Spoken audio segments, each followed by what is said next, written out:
While the ongoing pandemic has posed huge challenges for us at PVPA to stay connected as a community of students and artists, our becoming familiar with how to do that while not together physically has actually opened doors. The Visual Art and Technical Theater Department has taken this opportunity to reach out to a network of artists that extends far beyond our region. Each week we'll be talking with a different artist who will share stories of their path to and through the arts. And in doing this, our students will get a chance to see where the work that we do at PVPA might lead them in the future.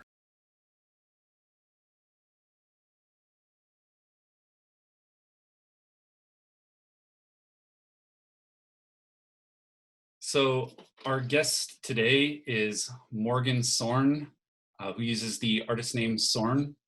And I would love to share a story of how I was first introduced to your work. And I don't think I've had a chance to share this with you yet. It was around the time that you were doing the Kickstarter for the House of Stone album. Oh, yeah. And a fan of yours from out in the Boston region actually asked me to throw some work into it. And I at the time, I'd heard some of your music, and I hadn't yet discovered the other aspects of your art. And I told the individual that I didn't have anything on hand, but like, hey, if they're putting out an album, I'd be happy to do some design work and donate it for free to help an artist out. And then they said, well, no, he's got like this 15-page booklet with all this art. And then I started looking at it, and I was like, damn. Like, well, first off, this guy doesn't need my help. And that's when I got attracted to, I started investigating the story behind your work, looking at your performances, and really became entranced by the fluidity that you move from one realm of creation to the next, and don't stay in one of the little boxes of what your role as a musician should be.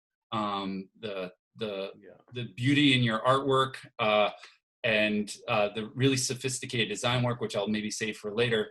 But that was what hooked me, and why I thought you would be such a great guest for our students at a performing arts school, where we work to integrate dance and theater and music and art into hopefully innovative performances. So Awesome. with that, I would love if you would be willing to just share sort of the beginnings, like what called you, and how did your whole development as an artist start off? Absolutely. Hi, everybody. So yeah, my name is Morgan Sorne, and I grew up in Florida, the oldest of four kids, and both of my parents were creatives in some regard. They had mom, when I was born, mom was actually in the music program at Florida State, pursuing a master's in voice.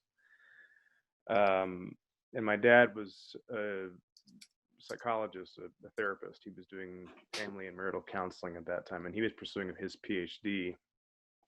So, but both of them were inclined toward performing arts. My father, if had he followed his passions, as he said many times, would have done something like opera or stage theater or something to that degree.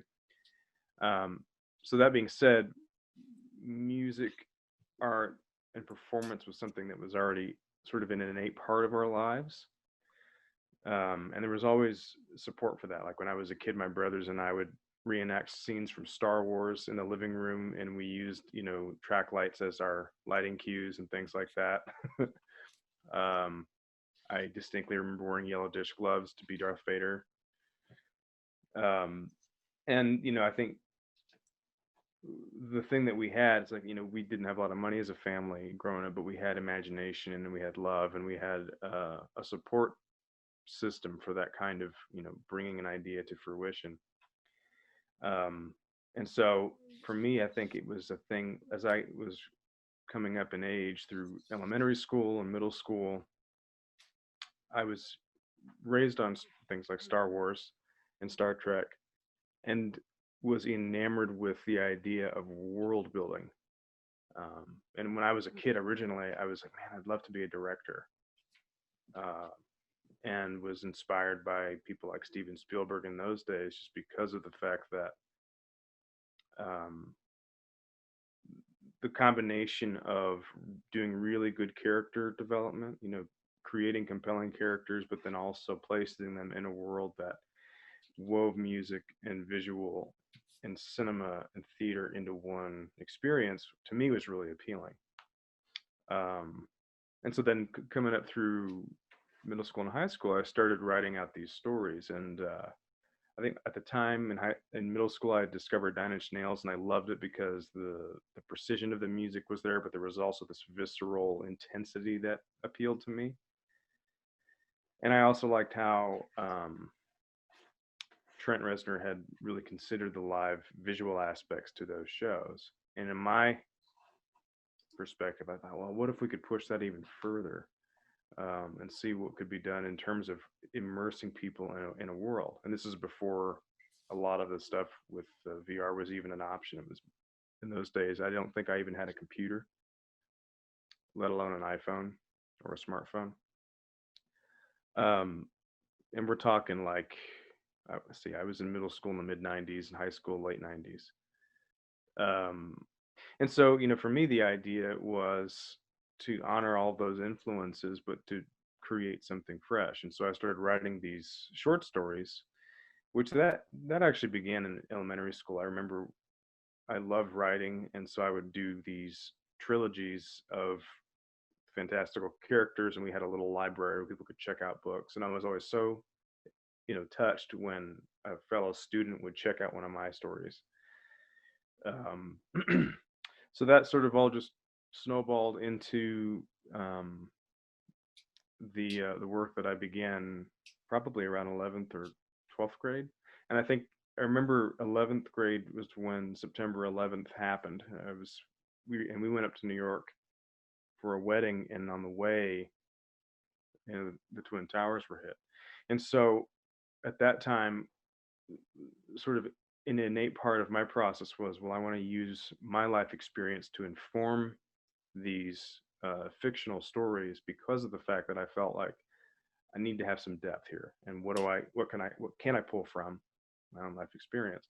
So the works like House of Stone, and there were two other stories that I was writing at that time, all intended to be these multimedia operatic narratives, were pulling from what I was witnessing. And my granddad died suddenly that same year, and I watched my mother and her siblings process that, went to the funeral, and so all of that stuff was the kind of the groundwork for informing a story about these five brothers and sisters who were processing the relationship that they had with their father in the wake of his death, as this invading force was coming in to essentially wipe them all out.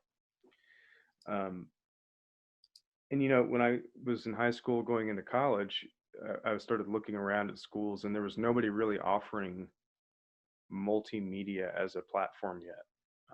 In high school, well, I should also say that I was active in musical theater. I sang in choir one year. I never had musical training. The story goes, and I have some vague memories of this, that when I was 2, my mother put me in a gifted program because her vocal coach at the time, when she was doing her music degree at Florida State, was saying things like, your 2-year-old's learning your lessons faster than you are. He's got perfect pitch. You got to put him in the thing. So she tried putting me in a music program. I remember hating it. And I was sitting there like, I want to sing these stupid songs. And then this kid next to me, who I thought was sort of like, I don't know, I just didn't like it because it seemed like he was a brown nosing sort of a personality. So that he tried to hand me a shaker of some sort, and I threw it back at him. He started crying, and they politely said, maybe this isn't the right place for this kid. And so my mom actually didn't push any of that on me, which I think in retrospect, sometimes like, man, like I kind of wish she would have forced me into some of that stuff. But at the same time, I think for her, she understood that there was a creative spirit that she didn't want to impose her ideas on. And that was a big part of what allowed for me to take risks and experiment and fail time and again, and fail wonderfully, like finding things out by way of just doing it over and over again.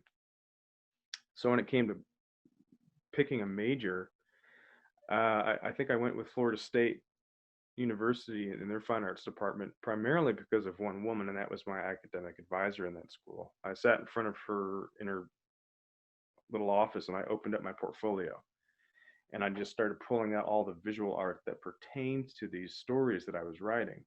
And she was so supportive of everything, and immediately just offered some awesome critiques of the work, but in a way that empowered me and built me up. And I remember walking out of there like, I want to go to this school just because of her. Um, and so I had a Bright Future Scholarship, which is Florida's program for getting good grades. They pay for parts of the tuition or whatever. So if you stayed in state, you could use that. I'm like, okay, yeah, I'll do it. And so the cool thing about Florida State's BFA program was that it was entrepreneurial in nature. They basically gave you a studio space and said, good luck. And you had to, to be accepted, you had to present a portfolio. So the first 2 years of the 4-year degree were me just sort of building up work. And it was good for me because I had this vision that I wanted to realize. And so I could essentially create this body of work that then I, show like a little exhibition to the faculty, and then they would sort of, rate each kid. Um, and so with that being said, it's like it was hard for me to say, yeah, I'm a musician, or yeah, I'm a visual artist, or I just would be like, I don't know. I don't necessarily have a label for what it is that I'm trying to do here, because I am all of that, and never, it was never really forced to pick a direction in that regard by the faculty at Florida State. Um, in those days too, it's like with my visual art and everything else, I've always felt like I was self-taught. In that program, they really didn't teach, drawing technique. Like they had classes for that, but the stuff that I was after was more about, bringing an idea to fruition and how to present that on a level that was um, of a certain caliber, museum level kind of exhibitions. So formal training was never a part of my history. All that stuff was just me observing. Um, if it was, having to render a cup or something like that, it was just figuring it out. And then, um, people, I remember having professors in those days just focusing more on concept and execution of concept than technique. Um, and that was nice. I think that kind of freedom allowed for me to find my own voice, uh, you know, as an artist without being too what's the word I'm looking for here? Bound by technique. Technique was more or less a vehicle by which I could execute a concept.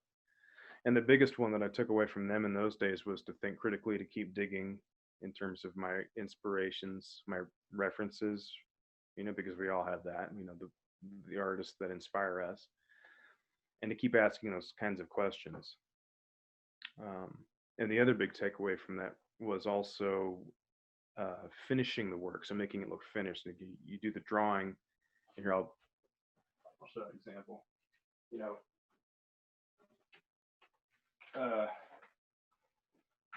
doing a drawing, but then making sure that it's professionally framed.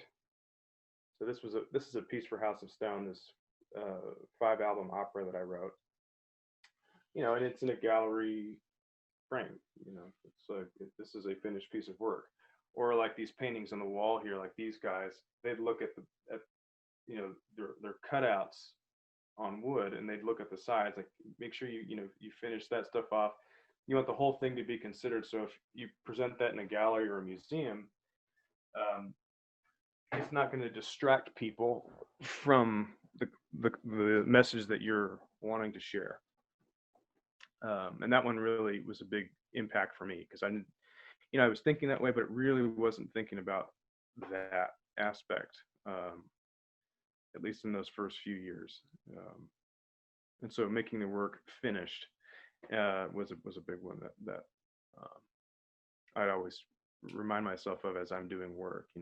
You want it to look clean and pro, um, and that was one that resonated a lot in those days. You actually, some of the things that you spoke to, I think are really important for some of our students, because talking about like schools and where to go and where to go with their work, and finding one that's right for you.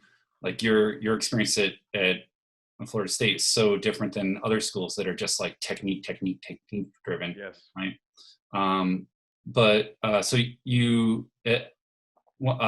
we can come back to sort of like, I definitely want to hear about like your own process of getting to the style that you have that is just so definitive. Like everything you touch, it's clear, it's yours, and that's a really challenging thing for developing artists to cultivate.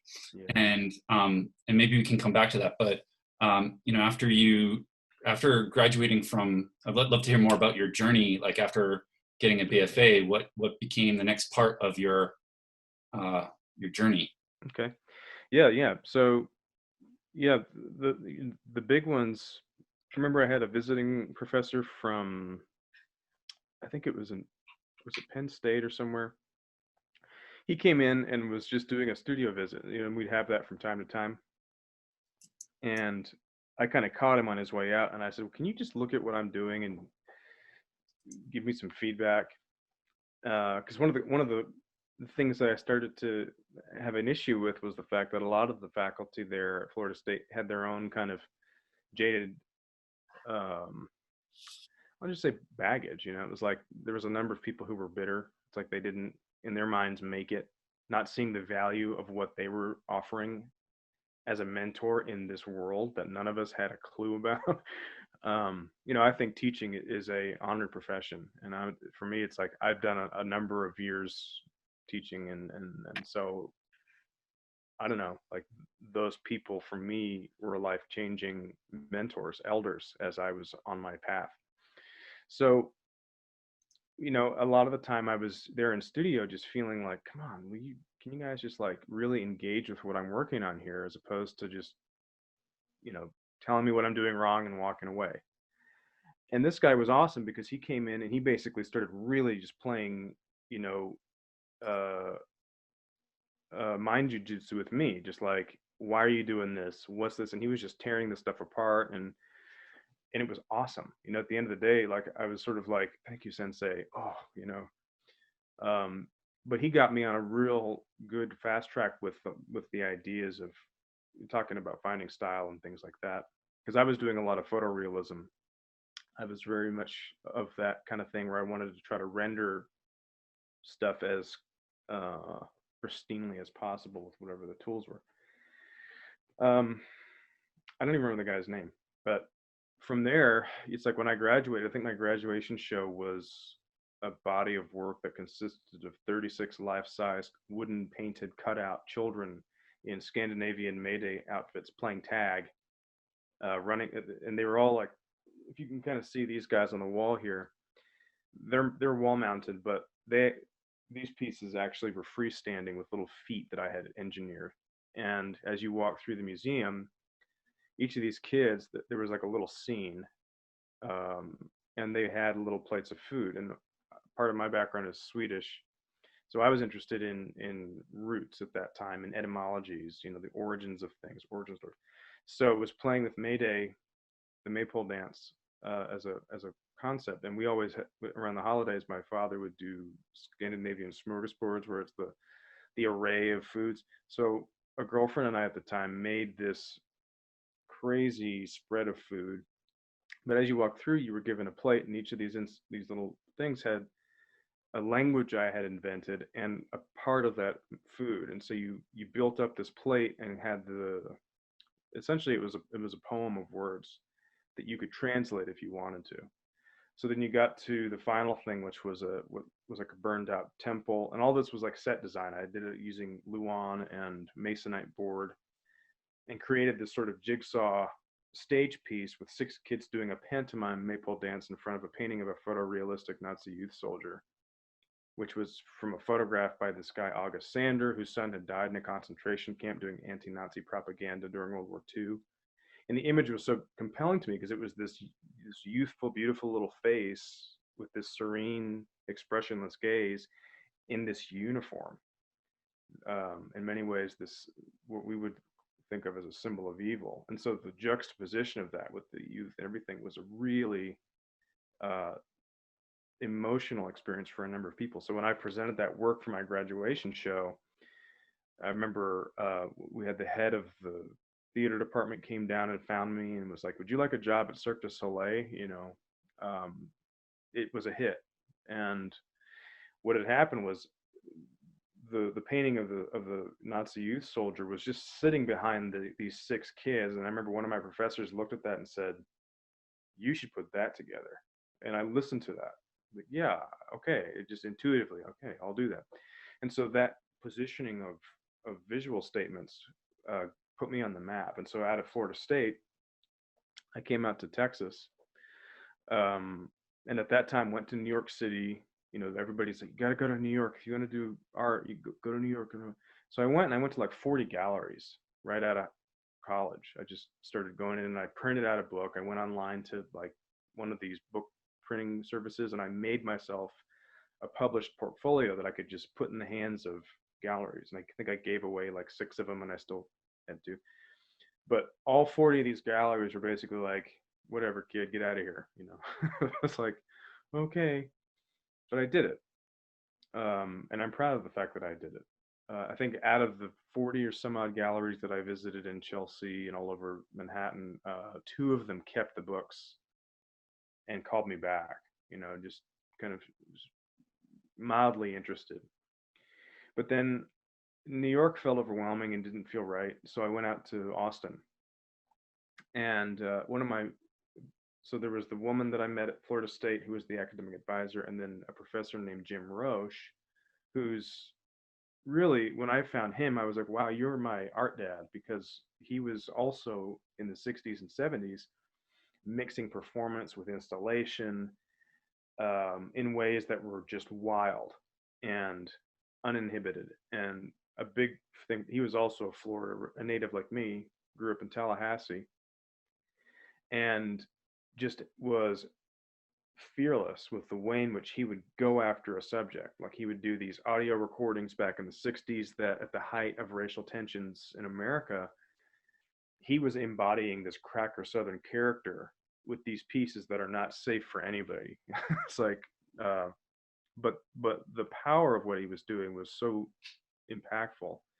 And I can post some links to some of these artists so you guys can see too in your own time. And he's still actively drawing. I mean, he's pushing 80 and right now is like feverishly creating these text-based pieces.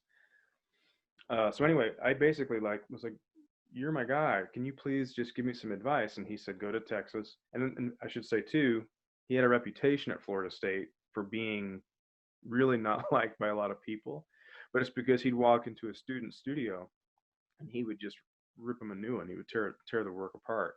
And I love that. It's like, for me, it's like, I wanted that kind of, unabashed, this is what I feel about this thing. And he was an intense character, but for me, he was the guy. So I remember after I had my graduation show at Florida State, I get a phone call and it's him, Morgan, Jim Roche here, in his little Southern voice. And I'm like, oh God. He said, Morgan, of all the crap I saw in that museum, you kicked the crap out of everybody.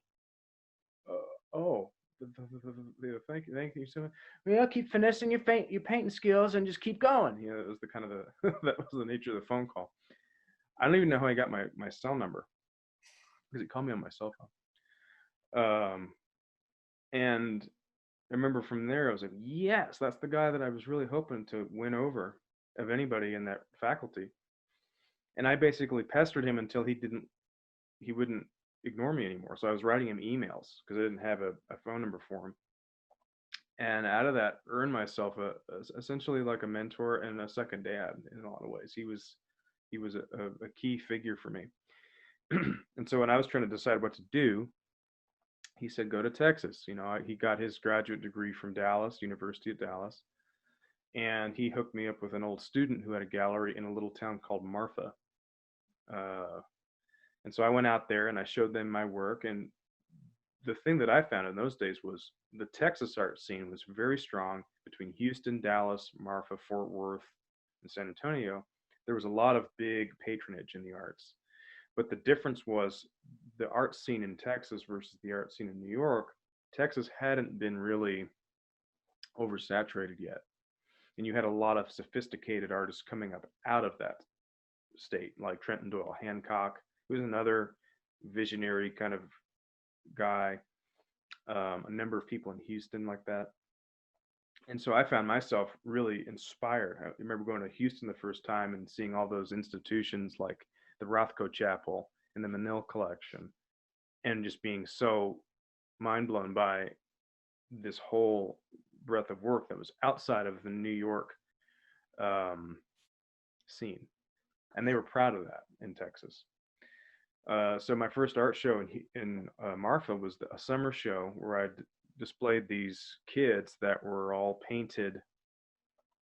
I'd driven out there and was inspired by those stars. I was in my pickup and turned off the headlights, and the starlight was illuminating the desert.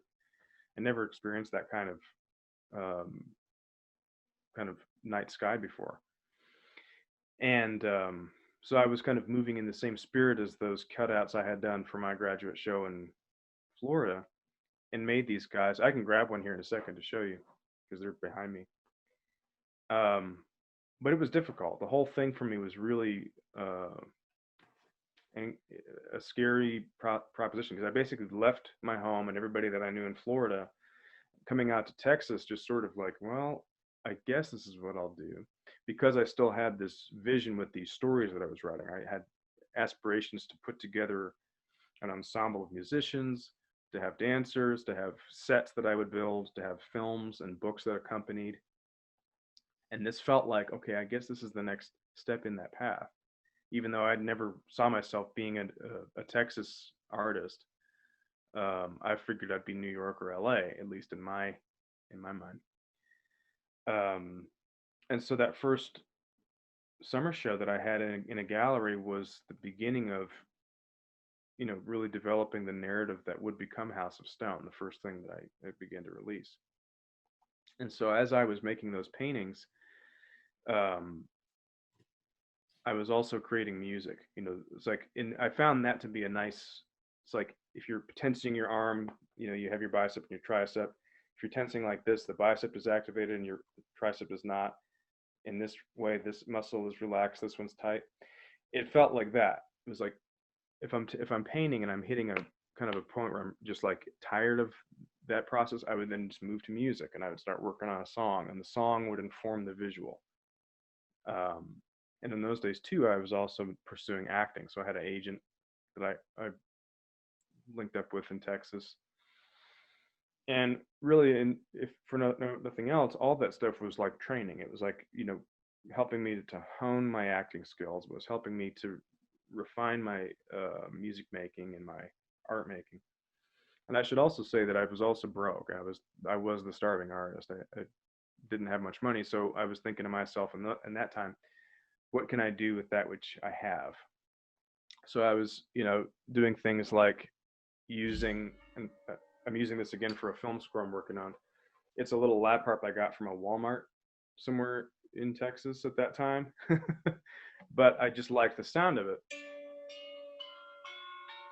And I was always interested in, trying to be present with my environment. What's the potential I can pull out of this thing? So in those days, a lot of the songs I was writing, I was using this in a chopstick, because I liked the sound qualities that I could, pull out of these kinds of objects. And then other things like finding pots and pans that had resonance, using those as the instruments. Because I should say this too, with House of Stone, the idea was I want to create music as if, the world has fallen apart and we don't have electricity or any of that. What can I create with the detritus of our culture? Um, and I should also say at that time too, a big one was trying to find my why. What's the need I have to create? Why do I have to do this? Why do I deserve to create art as a vocation, as a primary direction? And those are all, I think, healthy questions to ask. One of my professors remember saying something like, all good art comes from a need," and that to me made sense. The stuff that I was really responding to too, I should say, the other part that Jim offered was he was doing a course on outsider art, which essentially were people in America that I think everybody he presented in this class was people he had visited on a motorcycle, like in the 60s and 70s. He was rolling around interviewing these artists who had no formal training. They didn't have a degree of any sort. Usually they were living out in the middle of nowhere, and the unifying characteristics were some kind of tragedy had befallen them, and by way of sort of self-help and processing the tragedy, they began creating visual work.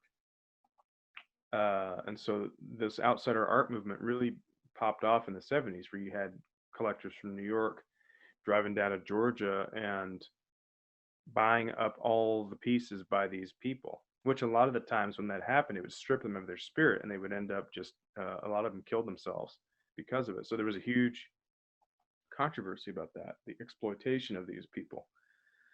But the thing that resonated with me the most about it was there was a rawness of vision and an untrained purity of voice that allowed for them to create this work that was just going straight to the center of the human spirit for me.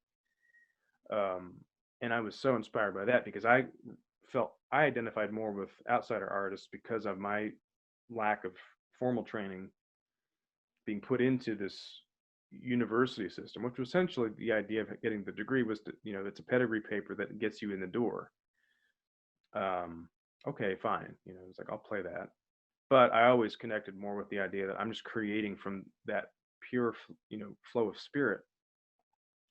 And I wanted to allow for that. And then also just continue to hone whatever that thing is, but also allow it to be free. So finding the balance between refinement and then absolute abandon for any kind of constraint. And to me, that give and take was always really interesting. So I'm going to Texas. I remember opening a fortune cookie, and in there was a quote from Nietzsche. It said, "He who has a why to live can bear almost any how." And I was like, oh my gosh, yeah, I love that. So I taped that to my desk. He who has a why to live can bear almost any how. And it was all about this conviction to really figure out, why do I need to make work? So that being said, the process for me in those days was just showing up over and over. And for me, I had a purpose. I was like, I'm after writing a record. I want to make this album that tells the story. And the other part of it was, my girlfriend at the time gave me a book by a woman named Julia Cameron called The Artist's Way. And that was a pivotal piece for me, because I was really stuck. I was depressed. I didn't know what to do. I felt like I was wasting my time. I felt like I was in the wrong place. I was going through all that stuff, like, what am I doing? And I wanted everything to happen like that. I wanted to be on the big stage. I wanted to have the accolades. I wanted to have the work to support it, and really the biggest life lesson was to learn to realize that all good things take time. Nature takes its time. How long does it take for a redwood to, to get to its mature age? And how humbly does it start, that little seed? And so it was the big one with Julia Cameron stuff was the artist pages, just writing every morning, waking up and doing 3 pages of whatever came to my brain, getting it out on paper. And that really freed up the psychic space for the creative expression to just flow, purely as it would with a little kid. And it was also really about honing in on just showing up and doing the work, not focusing on how good it is or if it's a perfect piece, but just showing up and drawing, And so I'm trying to see here, like this thing behind me, This is a piece I did kneeling. So I was in the center of it doing a performance last October where I'm singing and I'm just writing over and over and over upon itself. And this is the evolution from something that was very different in its incarnation, but it was the idea. This was actually from the artist pages. So just to let you know, one of the things that she prescribes in the book is when you wake up, get out a little composition notebook, and whatever comes to your mind, just free form write, free associate. You don't edit, you don't judge it, you just let it come out. Some days it would be just pure profanity on the page for 3 pages because I was like, ugh. But that cathartic release of that stuff was just sort of like untangling the lines. You know, it was like cleaning the room so you can really use the room. And what I liked about it too is, in she would say, when you finish those 3 pages, don't read it, just put it away, because it's not to be read. It's really you're releasing. So with this is like the evolution of that on canvas, where I'm writing, but I'm denying myself the ability to read what I wrote by writing over it. And here the alchemy is it becomes a piece that can inspire other people, and the suggestion of depth is there. You know, it's like there's nothing literal that you can pull from it other than this was something that someone did that took time. All that being said, I was basically doing that with the music too and the visual work. It was like, I'm going to go in there, I'm just going to sing this one line over and over again to build up this choir effect in the composition. And in those days, I had a pirated copy of a music audio program called Adobe Audition, which I taught myself to use when I was working for my dad. I was cutting on hold messages, and he was using an old reel-to-reel tape deck. I'm like, there's got to be something else. So I found this audio program. This is back in Florida before I moved to Texas. And I was there just learning Adobe Audition to help produce these on hold messages, which was the most, you know, in some ways, you know, I was like, this is the most god awful thing I could be doing right now. However, for me, nothing is ever wasted. And intuitively, I thought, well, if I learn this program to do this, this is what's going to help me to cut my teeth in production, music production. So I accepted that job, knowing that I had this ultimate goal of self-producing my own work. I would also add to that in the days that I was at Florida State, I put together a band, and the guitarist, his father was a academic superintendent for Florida State and was able to get us a grant to build from the ground up a recording studio there on his dad's land. So we did that, and that was another invaluable learning experience on just what does it take to build a recording studio? You know, what are the things you need or don't necessarily need? And there was also a fallout there too, because they had a kid from a recording school called Full Sail come in, and he brought like $100,000 worth of recording equipment, and there was a lot of miscommunication. And all of a sudden he shows up and he's in there and it's like his. And I remember at the time thinking, what's this about? I thought Will and I were going to record records here. And so he basically was like, yeah, he's going to produce our demos. And I remember him throwing all these weird effects and bells and whistles and stuff. And I was just like, you know, honestly, I had him strip it back to what we had recorded, and he didn't like that. And there was a whole, you know, playground kind of, you know, it was just, you know, it was just unfortunate. It was like this whole thing where he was being manipulative and trying to badmouth me to my guitarist's family and all this. But I tell that story because of the fact that it was an invaluable learning lesson for all of us. You know, it was, for me, it was about communication and trying to be upfront and honest with what I was after and what we were doing. And also it was like, okay, there's a lot there that I don't want to be a part of the spirit of what I'm doing.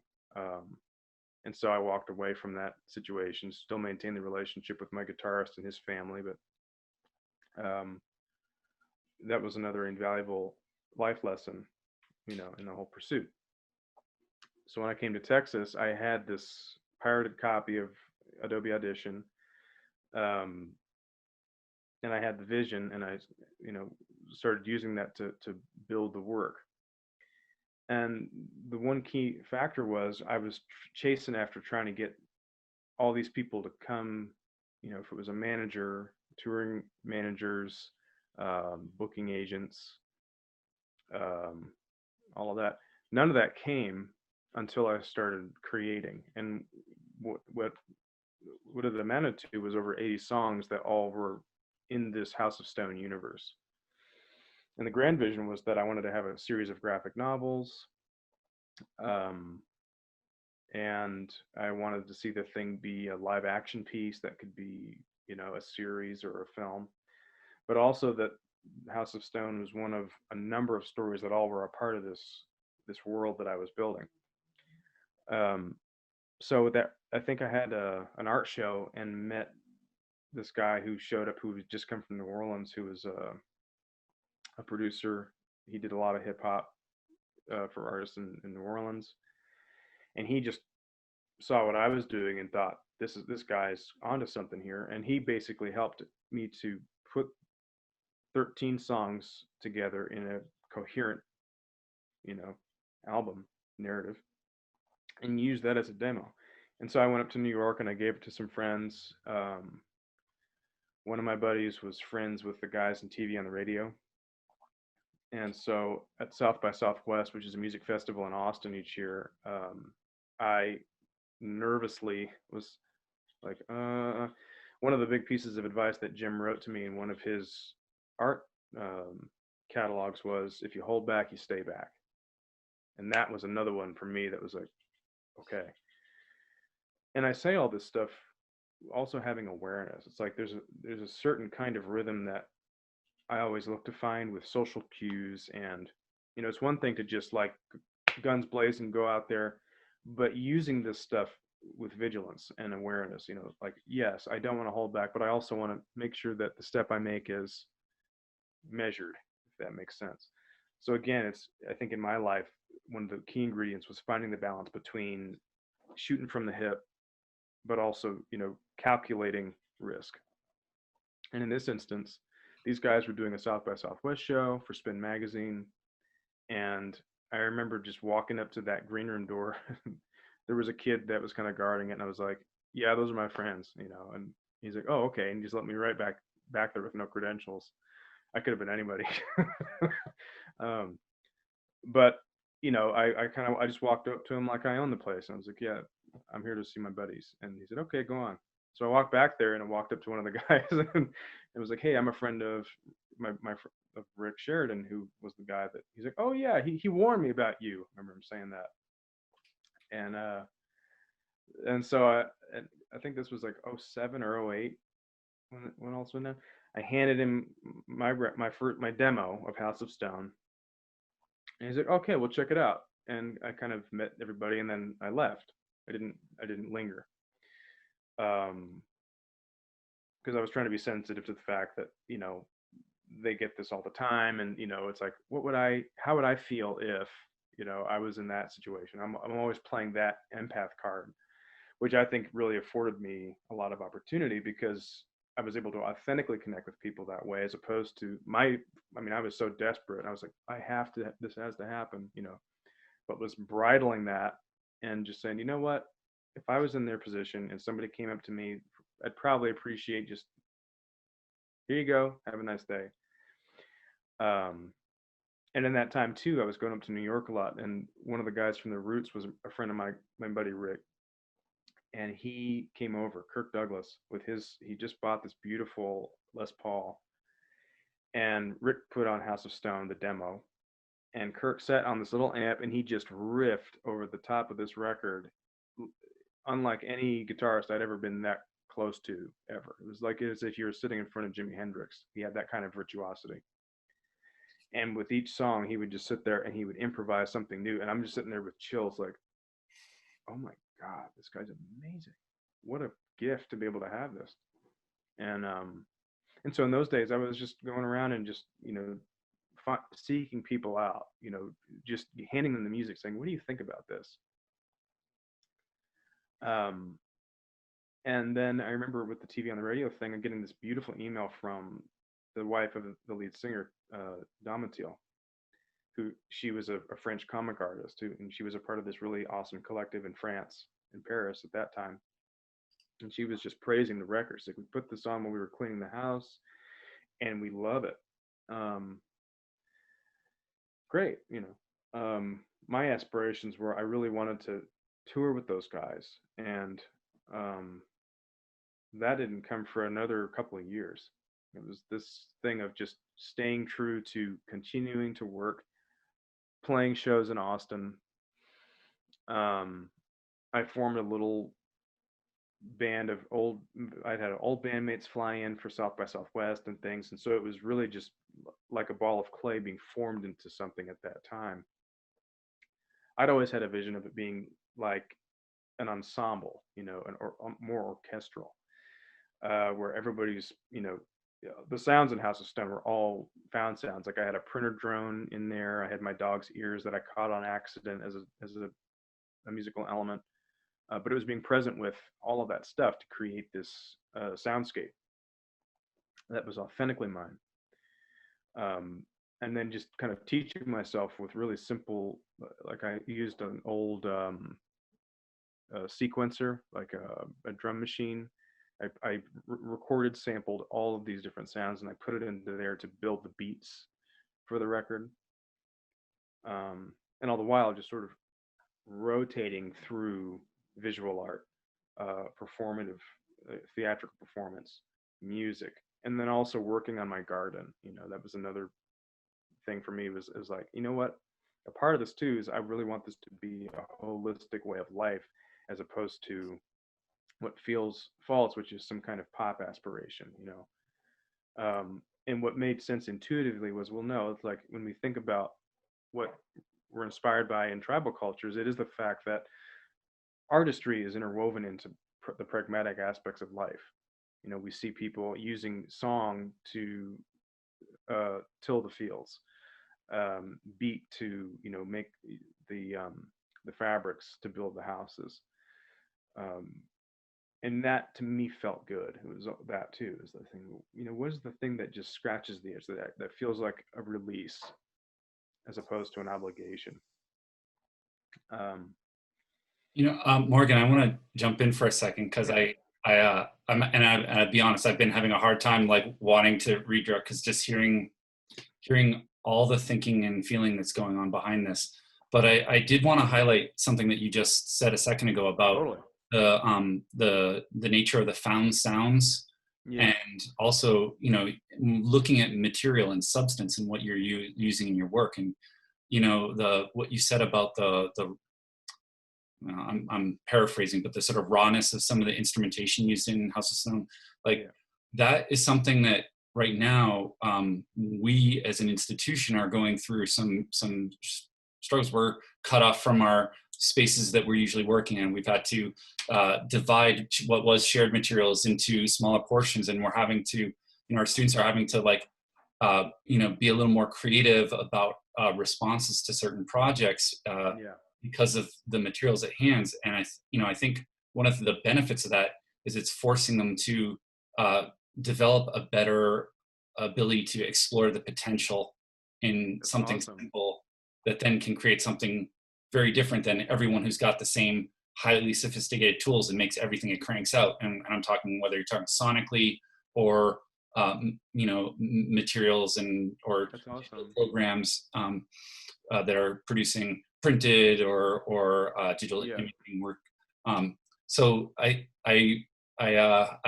I'm very appreciative, because that's a journey that many of our students who are not from the most economically advantaged families are also dealing with, like how to create with what they've got. So No doubt. That's wonderful. I believe that adaptation is a key ingredient to be able to adapt, you know, because the creative spirit knows no bounds. Some of the greatest work was made by way of extreme limitation, you know.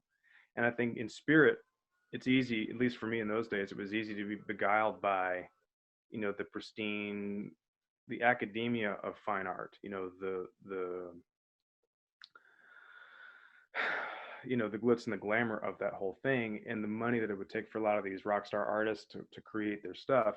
But then on the other side, the stuff that really moved me just as much, if not more so, was the old guy who was making dolls out of old driftwood in California. And there's a number of links and films I can share too, maybe in the messages, resources where you can see some of this stuff. And that was the biggest one for me, was like the whole thing of researching, digging deeper, was seeing so many people in the world who are creating something from literally nothing. They had no resource other than their own mind and spirit to realize this vision. So frankly, I'm excited about that limitation for all of you guys, because I don't know, that's where the best ideas were born for me, was in the fact that I only had, so much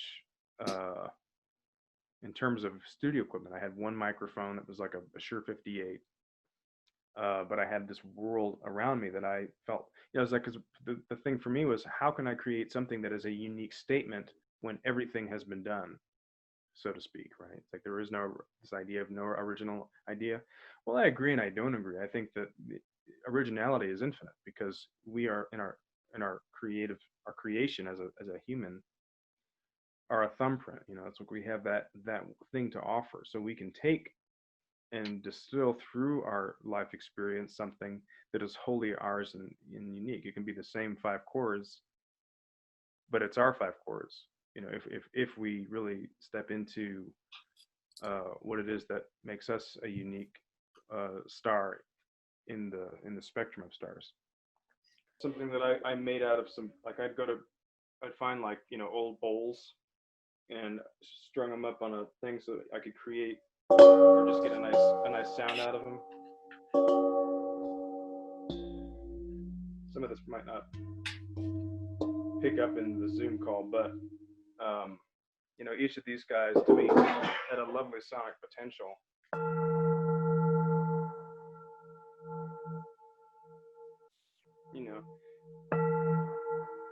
And I love the idea of poetically, evoking something that is mysterious and magical out of a mundane object like this. This is just a pot lid.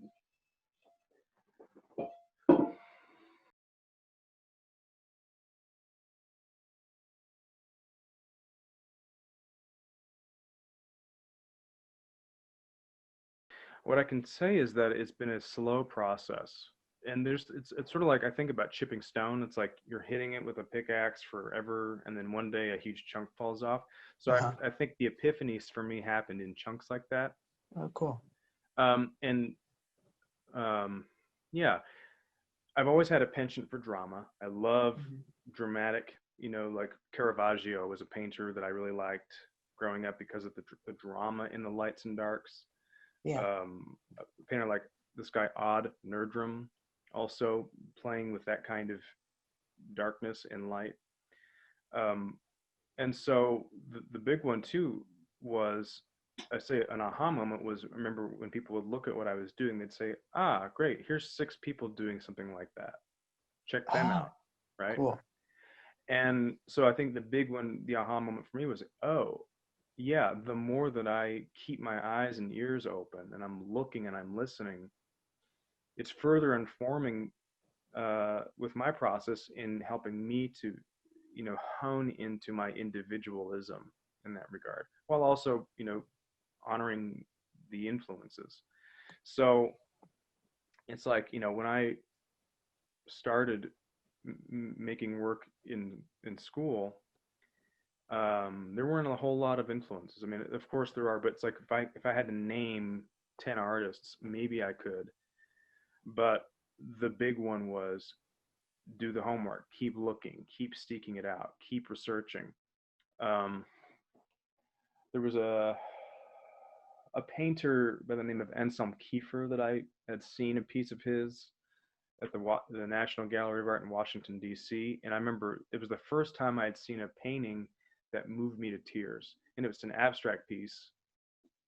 But the power of it is this massive thing layered with earth and paint and all kinds of material, so much so that they had a little catch for stuff that would fall off. But in its in its splendor, there was such depth and drama and emotion. And visually, it just looked like this expanse of a landscape with like a silvery lake in the center. But the whole thing felt like some kind of dream. And so I was like, I want to achieve that kind of, emotional drama in my work. So something like the piece that I had held up earlier, um, this, in its refinement, so to speak, came from, um, okay, so actually there's an interesting story with that, and I'll try to keep it succinct since I know we're limited on time. Um, my van broke down on a tour, and I was stranded in Salt Lake City for 2 weeks. And I ended up finding this collective of painters, and there was an older painter in there who was basically giving techniques away. And this was a big part of my talking about an aha moment. This is actually a good one. I just thought of this. I was pretty distraught about the whole thing because I was broke. I was in the middle of a tour. I had more dates to do, but I was stuck here and didn't know how I was going to get the van fixed or a new van or whatever for my tour. But what life was saying was, be here right now. So I sat with these guys, and he gave us these techniques called quick drawings. And the quick drawing was, and by the way, this was all, I was sort of like feeling artistically blocked. This was in 2012. And I was basically like, heart cry moment. I need some kind of breakthrough with my artistry because I feel so stagnant these days. I'd had initial tours with TV on the radio and a number of other artists that I admired. So there was like a nice momentum, but I felt very like I was plateauing. And so this technique was, you draw a box, you pull out a big thick Sharpie, a medium-sized Sharpie, and like a fine point pen. And you work backwards. You just don't think, sort of like the free-form journaling with writing. This was for the visual. And so he would say, draw a box, sign your name, affirming that when you pick the pen up and there's that pregnant pause, you are done with the work. He's like, and he would used to say, unfinished work, is the bane of every artist. So by signing the name first, you're affirming that the piece is done before you even put the pen to paper, which I thought was a cool little mental trick, magic trick. So starting with the darks, scribble away, and these were all abstract, by the way. Then medium-sized pen, and then the fine pen. And what we were doing was just playing as a child would, with just, from the hip, no thought to it, free-form composition. And so I would do one. He's like, great, do another one. Okay, great, do another one. And within a matter of 30 minutes, I had 22 pieces. And I started crying because I realized, wow, this is the breakthrough that I was asking for at the beginning of the year, albeit it came by way of a breakdown, which I thought was such a beautiful thing. It's like the breakdowns in life are invitations to break through. And really, if we can remind ourselves of that, even, this year being as crazy as it's been, it's like there's a lot of breakdowns happening. But the beautiful thing of it is, it's the perfect time for us to break through ideas and constructs and find something new, right? It's like, and to me, that's the exciting thing about where we are right now. Yeah, there's a lot of scariness going on. It's terrifying. But at the same time, these are the moments that make for the revolutions and the renaissances. And we're here to remind each other of that. It's like, here I'm 37 years old. I'm reminding myself of that as I say it to us, in this moment. So those quick drawings that I was doing with him in that studio, he was like, yeah, by number 400, you'll start to see little breakthroughs in, visuals might come out. I'm like, 400, whoa, okay, this is my homework assignment. So I just started doing these, and I did them over and over and over and over. And all of a sudden, little faces came out with tears going up into heaven. And I don't have any I can immediately show you, but by a couple hundred in, visuals started coming in, these little abstract, like floating spirits that were moving through the stars. And this drawing, the one that I keep holding up, this is like version number 1200 of this composition. and I wish I could just right now just show you the evolution that led to this. But essentially, when I started this particular piece, I drew the box, I signed my name, and then I started with just geometric abstract shapes, and then knew that this was about the oldest daughter in my story. So she began to take form. Sorry for the glare. She began to take form within the abstractions, and all the little details, like these little. It's hard to see, but there's all the little eyeballs inside of here. Um, there's text that's lyrics from her songs. There's little lines that represent, basically like for me, this represents anxiety. Or like tremors, or it looks like topography.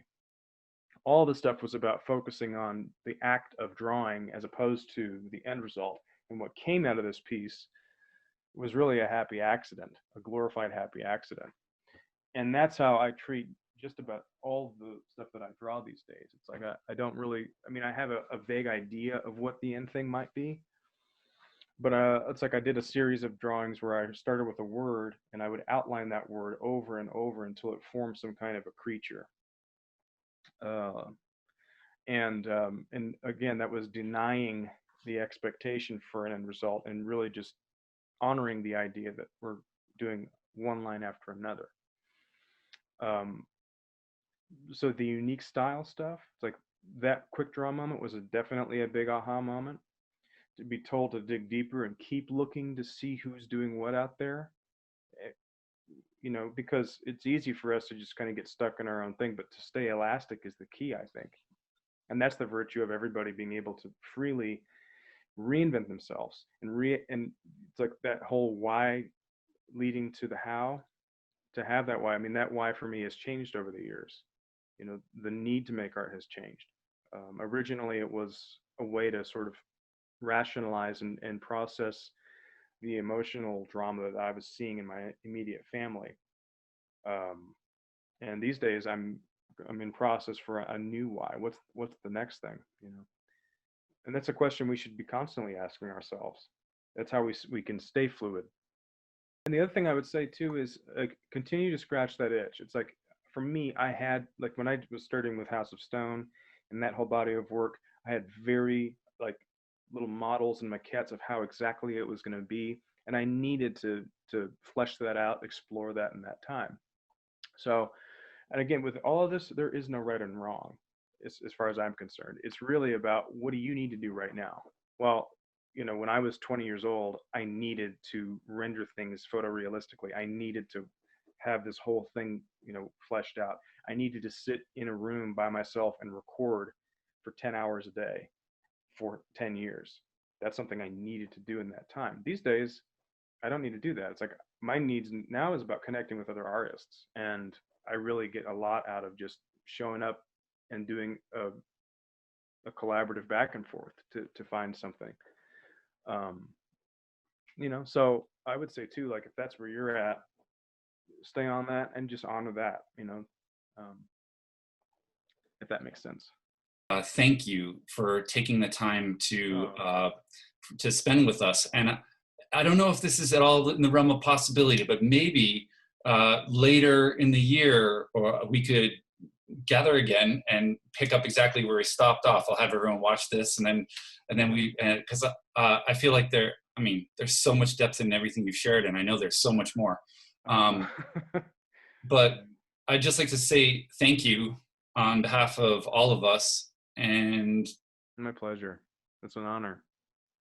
To me, this is the point. It's like when I think about it, I always want to be a student, and I hope to be a teacher in life. It's that thing of so much of the time it's compartmentalized as this other thing, but one of the most beautiful moments I had when I was in college was sitting with a West African drum master who didn't speak any English, but the way in which he taught rhythms was completely different than Western music academia, right? It was this very simple and intuitive thing where he would do the rhythm perfectly, and then I would try it on a djembe, and like the drum that you hold between your legs.